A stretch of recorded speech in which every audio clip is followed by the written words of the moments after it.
একমাত্র রপ্তানি খাত যেটা গার্মেন্টস খাত, যেখান থেকে 84-85% আসে, সেটা বন্ধ ছিল 4 দিন।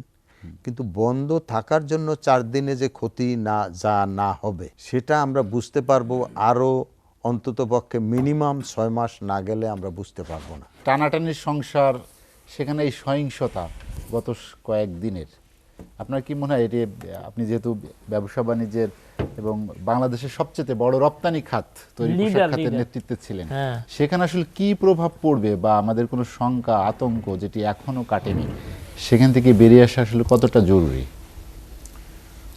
ধন্যবাদ আপনাকে এবং ধন্যবাদ আমার সহ আলোচকদের। দেখুন, আমরা একটা ইকোনমিক ক্রাইসিসের মধ্যে আমরা এমনিতেই ছিলাম। ফরেন কারেন্সি রিজার্ভ আমাদের কমে গিয়েছিল। এই অবস্থার মধ্যে ইনফ্লেশন পৃথিবীর সব জায়গায় হয়েছে, ইভেন আমেরিকার মতো জায়গায়ও ইনফ্লেশন নিয়ে এখন কথা হয়।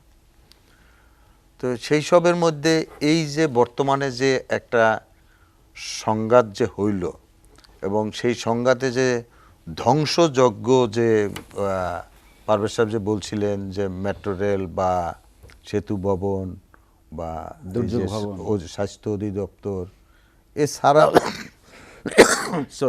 এছাড়াও আরও বিভিন্ন জায়গায় যে ধ্বংসযজ্ঞ হয়েছে, এটা তো আমাদের ইকোনমির জন্য অত্যন্ত একটা দুঃখজনক এবং ভীতিজনক অবস্থা। তার মধ্যে আমাদের রপ্তানি খাত বা অন্যান্য ইন্ডাস্ট্রিগুলো, দেশীয় বা যারা বিদেশের সাথে ব্যবসা করে, সব জায়গায় কিন্তু বন্ধ ছিল। তো এই বন্ধ থাকায় একটা ইম্প্যাক্ট তো বড় পড়বেই। তার মধ্যে সবচেয়ে বড় ইম্প্যাক্ট যেখানে পড়বে সেটা হইল আমার এই বৈদেশিক মুদ্রার উপরে। তার কারণ হইল একমাত্র রপ্তানি খাত যেটা গার্মেন্টস খাত, যেখান থেকে 84-85% আসে, সেটা বন্ধ ছিল 4 দিন। কিন্তু বন্ধ থাকার জন্য 4 দিনে যে ক্ষতি না হবে সেটা তো বন্ধ রয়েছে, আমি আমার শ্রমিক ভাই বোনদেরকে বেতন দিব, সেটা আমার ক্ষতি হলো। এটা আমরা মেনে নেই দেশের এই অবস্থার মধ্যে। কিন্তু আমার যে ইমেজের যে কতটা ক্ষতি হয়েছে সেটা আমরা বুঝতে পারবো আরও অন্ততপক্ষে মিনিমাম 6 মাস না গেলে আমরা বুঝতে পারবো না। কারণ এরকম ভীতিকর একটা সিচুয়েশন যখন যেখানে হয়, সেখান থেকে অবশ্যই শিফট করতে চায় যে কোনো লোকই। যারা বিদেশে ব্যবসা করে, যারা বিদেশে এখানে আসা যাওয়া করতে হয়, তারা যখন এইরকম একটা সিচুয়েশন দেখে তখন তারা সেখানে আসতে চায় না। আমিও যাব না, আপনিও যাবেন না, কেউই যায় না। যেমন ইথিওপিয়াতে এক সময় এই আমাদের গার্মেন্টস ইন্ডাস্ট্রি করার জন্য আমাদের বাংলাদেশ থেকেও কয়েকজন মালিক গিয়েছিলেন, ওখানে ইন্ডাস্ট্রিও করেছিলেন। তারপরে ইথিওপিয়ায় বিভিন্ন প্রবলেমের জন্য তাদেরকে কিন্তু ফেরত আসতে হয়েছে এবং সেটা চেষ্টা কিন্তু শুধুমাত্র যে গার্মেন্টসের মালিকরা করেছে তা না। এখানে ওয়ার্ল্ড ব্যাংক, আইএফসি, বিভিন্ন ব্র্যান্ড, তারা সবাই কিন্তু ইনভলভ হয়ে ইথিওপিয়ায় এটা নেওয়ার জন্য অনেক চেষ্টা করেছিল। অনেক 2011-12 থেকে তারা শুরু করে একসময় ফেল করে তারা কিন্তু ফেরত আসছে। আফ্রিকার অনেক দেশে চেষ্টা করছে, কেনিয়ায় চেষ্টা করছে। কিন্তু আমরা মোটামুটিভাবে আমাদের এখানে 2006-এ একবার প্রবলেম হয়েছে, 10-এ হয়েছে, তারপরে 12-13-তে হয়েছে, আপনার রানা প্লাজা হয়েছে। কিন্তু আমরা কোনো না কোনোভাবে অনেক দিন বন্ধ রেখেও কিন্তু আমরা কোনো না কোনোভাবে ওভারকাম করেছি এবং পৃথিবীর যে কোনো দেশের ইন্ডাস্ট্রির থেকে গার্মেন্টস ইন্ডাস্ট্রির থেকে বাংলাদেশের ইন্ডাস্ট্রিগুলো অনেক সেফ। এবং এটা কিন্তু আমেরিকান বিভিন্ন মিডিয়াই বলছে, বিশেষ করে অনেক প্রিন্ট মিডিয়ায় কিন্তু এটা আসছে যে বাংলাদেশে পৃথিবীর 10টা বা বেস্ট ফ্যাক্টরির মধ্যে 7টাই কিন্তু বাংলাদেশে 225টার উপরে এখন গ্রিন কনসেপ্টে ফ্যাক্টরি হয়েছে এবং এই ফ্যাক্টরিগুলো অনেক আধুনিক এবং অনেক অনেক ফ্যাসিলিটিস সহ এই ফ্যাক্টরিগুলো করা হয়েছে। এবং বায়াররা যে আসে এখানে, যে ভিজিট না করছে জীবনে, সে এসে যখন আমাদের এই সব ফ্যাক্টরিতে যায় এবং দেখে, সে কিন্তু বলে যে বাংলাদেশের মতো জায়গায় এরকম ফ্যাক্টরি আছে। তো সেই জায়গার মধ্যে আমরা কিন্তু অনেক দূর এগিয়েছি, এটা সত্য।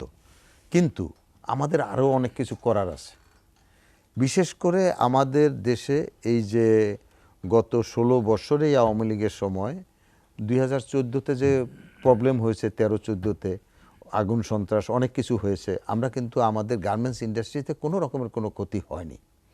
আমরা ঢাকা থেকে মাল কিন্তু আমাদেরকে সরকার পুলিশ দিয়ে চিটং নিয়ে গেছি, আবার চিটং থেকে নিয়ে আসছি, এবং যারাই এই সন্ত্রাসী এর মধ্যে জড়িত থাকুক না কেন তারা কিন্তু আমাদের এই গার্মেন্টসের ট্রাকে বা কোনো জায়গায় কখনো আঘাত করেনি। এবারে আমরা শ্রমিকদের কথা বিবেচনায় নিয়ে কিন্তু আমরা 4 দিন বন্ধ রেখেছিলাম। তবে সবচেয়ে বড় অসুবিধা হয়েছে এইবারের যে বিশেষ করে এই সংঘাতটা যে হয়েছে, যেভাবে মানে সারা বিশ্বে, কারণ এই সরকারি স্থাপনাগুলোর মধ্যে আঘাতটা হানা হয়েছে এবং সেটা অত্যন্ত মানে করুণ করুণ কিছু দৃশ্য আছে। হ্যাঁ, মানুষ কিভাবে পিটিয়ে মারছে, পুলিশকে কিভাবে পিটিয়ে মারছে, র্যাবকে কিভাবে পিটিয়ে মারছে, এগুলো কিন্তু মানুষ দেখছে। তো বহির্বিশ্বে যখন এগুলো দেখে তখন তাদের কাছে কিন্তু অত্যন্ত খারাপ লাগে যে আমি এই দেশে আবার যাব। এই এই এই ইমেজ সংকটটাই আমরা সবচেয়ে বেশি ভয় পাচ্ছি এখনো। যদিও গতকালকে আমাদের পররাষ্ট্রমন্ত্রী বিভিন্ন 56টা এমবাসিকে এখানে নিয়ে ভিজিট ঘুরিয়ে দেখিয়েছেন এবং তারা অত্যন্ত দুঃখ প্রকাশ করেছেন এবং তারা বলেছেন যে হ্যাঁ, আমরা তোমাদের সাথে আছি, ঠিক আছে, কিন্তু ব্যবসায়ীরা কতটুকু সাহস পাবে সেটাও তো একটা বিষয় আছে। সে ব্যাপারেও আমরা ব্যবসায়ীদের সাথে, আমাদের যারা কাউন্টার পার্ট আছে তাদের সাথে আমরা কথাবার্তা বলছি এবং হয়তো অদূর ভবিষ্যতেই, দ্যাট মিনস হয়তো আগামী সোমবারই আমরা হয়তো তাদের সাথে বসবো। সব ব্র্যান্ড আমাদের এখানে যারা কাজ করে, আমাদের সাথে ব্যবসা করে, তাদের সাথে আমাদের একটা ব্র্যান্ড ফোরাম আছে, ব্র্যান্ডের একটা ফোরাম আছে। সেই ফোরামে বিজিএমই আছে, বিকেএমই আছে এবং ইন্টারন্যাশনাল লেবার অর্গানাইজেশন আছে, আমাদের লেবার অর্গানাইজেশন আছে এবং